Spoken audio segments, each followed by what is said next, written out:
Welcome to Parvati அம்மாச்சி சமையல். இன்றைக்கி நம்ம பார்க்க போகிற ரெசிபி என்னென்னா, ஒரு அருமையான நார்ச்சத்து நிறைஞ்ச லட்டு ரெசிபி தான். இது ஹெல்தியான லட்டு ரெசிபி. இது தினம் ஒன்று சாப்பிடும்பொழுது உடம்புக்கு ஆரோக்கியமாக இருக்கும். வாங்க வீடியோக்குள்ளே போவோம். இந்த ஹெல்தியான நார்ச்சத்து மிக்க லட்டு ரெசிபி எப்படி செய்கிறதுன்னு பார்ப்போம்.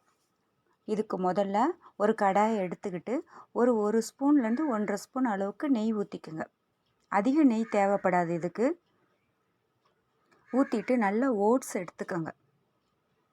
எந்த அளவுகள் எடுக்கிறீங்களோ அதே அளவுகளே மற்றதும் போட்டுக்கணும். இந்த அளவு நான் எடுத்திருக்கேன். 2 கப்பு ஓட்ஸ் எடுத்திருக்கேன். இந்த கப்புலேயே நான் ஓட்ஸ் எடுத்துட்டு மிதமான தீயில் வச்சு கருகாமல், அதே நேரம் நல்லா வறுபடாமையும் இருக்கக்கூடாது. நல்லா வறுபட்டுடணும். நல்லா ஒரு 5 நிமிஷம் வறுக்குங்கணும். நல்லா வாசனை நல்லா ஜம்முன்னு வரும் உங்களுக்கு. நல்லா வறுத்துருங்க. அதே நேரம் ரொம்ப கூடுதலாக தீ வச்சிட்டிங்கன்னு வச்சுக்கோங்க, உங்களுக்கு கரிஞ்சு போயிடும். நல்லா 2 நிமிஷம் வறுத்ததுக்கப்புறம் அதே பவுல்லே 1 கப்பு அளவுக்கு தேங்காய் துருவல் சேர்த்துக்கோங்க. சேர்த்துட்டு ரெண்டையும் சேர்த்து அந்த தேங்காயும் நல்லா வறுபடணும், ஓட்ஸும் நல்லா வறுபடணும். நல்லா ஓரளவுக்கு நல்லா கோல்டன் ப்ரௌன் வர்ற அளவுக்கு நல்லா வறுத்துருங்க. கலர் நல்லா மாறி சேஞ்ச் ஆகணும்.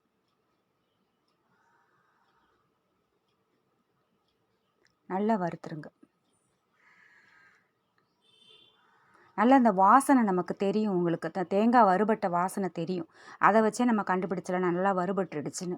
5 நிமிஷம் வறுபட்ட உடனே எடுத்து ஒரு பவுலில் மாற்றிடுங்க. கலர் கொஞ்சம் மாறி வந்துடுச்சு பார்த்தீங்களா? இந்த அளவு மாறணும். மாறின உடனே பவுலில் போட்டு நல்லா ஆறட்டும். ஆறின உடனே ஒரு மிக்சி ஜாரில் சேர்த்துருங்க.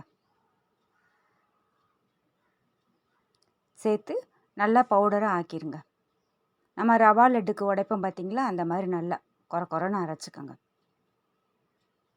இது நான் சின்ன மிக்சியாக இருக்கனால 2 தடவை போட்டு எடுத்திருக்கேன். போட்டு ஒரு பவுலில் போட்டுக்கோங்க.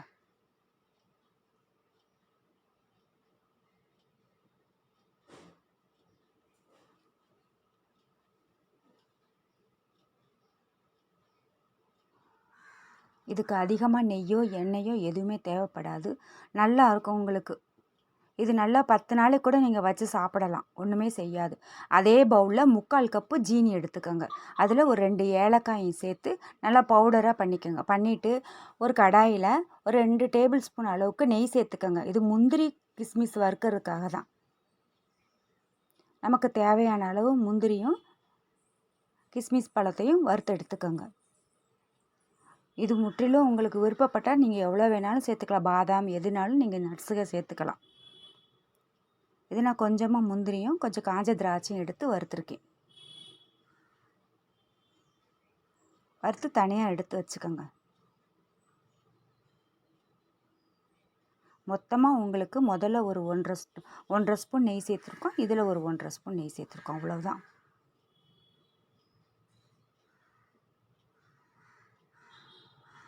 நல்லா வறுபட்ட உடனே ஒரு பவுல் எடுத்து வச்சுக்கோங்க. எடுத்து வச்சுட்டு மிச்சம் இருக்க அந்த நெய்யிலேயே நம்ம பவுடர் பண்ணி வச்சுருக்கோம் பார்த்தீங்களா ஓட்ஸு, அதை லேசாக கிளறிக்கங்க. அந்த சூட்டுலேயே மீடியம் ஃப்ளேம் வச்சுக்கோங்க. லேசாக வறுபட்டுட்டு அதில் நம்ம பவுடர் பண்ணி வச்சுருக்கோம் பார்த்தீங்களா ஜீனி, அதையும் கொட்டிடுங்க. அந்த இலக்கம் கொடுக்கும், அதுக்காக தான். லேசாக அந்த நெய்யிலே வறுத்துட்டு பவுடர் பண்ண சுகரையும் அதில் போட்டுருங்க. போட்டிங்கன்னா அந்த சூட்டுலேயே நல்லா லேசாக இலக்கம் கொடுத்துரும்.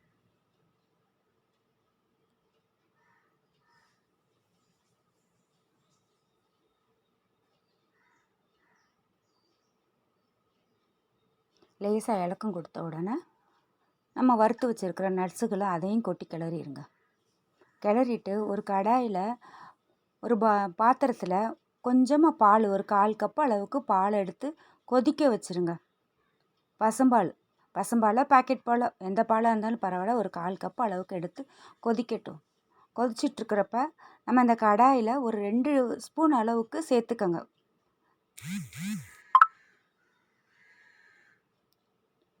அதிகமாக சேர்த்துறாதீங்க. உங்களுக்கு பிசு பிசுன்னு வந்துடும், உருண்டை பிடிக்க வராது. கொஞ்சம் கொஞ்சமாக சேர்த்துக்கோங்க.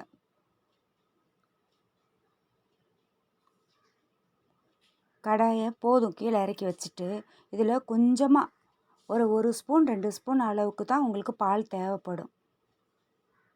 அந்த சூட்டுலேயும் இன்னும் ஒரு ஸ்பூன் 2 ஸ்பூன் தேவைக்கு தக்கன ஊற்றிக்கோங்க. ரொம்ப ஊற்றிடாதீங்க. ஊற்றுனீங்கன்னா உங்களுக்கு அதில் உள்ள குளூட்டன் தன்மை வெளியில் வந்துருச்சுன்னா பிசுபிசுப்பு தன்மை அதிக அளவு வந்துடும். ஏன்னா இது வந்து ஓட்ஸுங்கிறது உங்களுக்கு கோதுமையில் செய்கிறது. அதனால்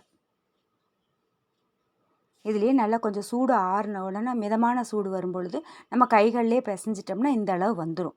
இதில் வந்து உங்களுக்கு நான் எடுத்துக்கிட்ட அளவு பால்னு பார்த்தீங்கன்னா ஒரு 3 டேபிள் ஸ்பூன் அளவுக்கு தான் எனக்கு ஆச்சு.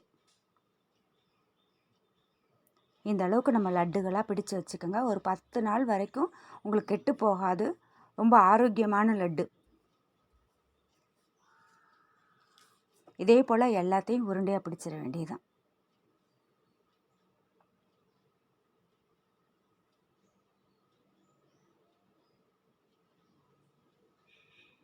ஹெல்தியான லட்டு பிச்சு காமிக்கிறேன் பாருங்கள். சாஃப்டாக ரொம்ப நல்லாயிருக்கும். ஹெல்தியான லட்டு தயாராகிடுச்சு. கண்டிப்பாக வீட்டில் ட்ரை பண்ணி பாருங்கள். இந்த வீடியோ உங்களுக்கு பிடிச்சிருக்குன்னா லைக் பண்ணுங்கள், ஷேர் பண்ணுங்கள், சப்ஸ்கிரைப் பண்ணுங்கள். மறக்காமல் பெல் ஐக்கானை கிளிக் பண்ணுங்கள். தேங்க்யூ.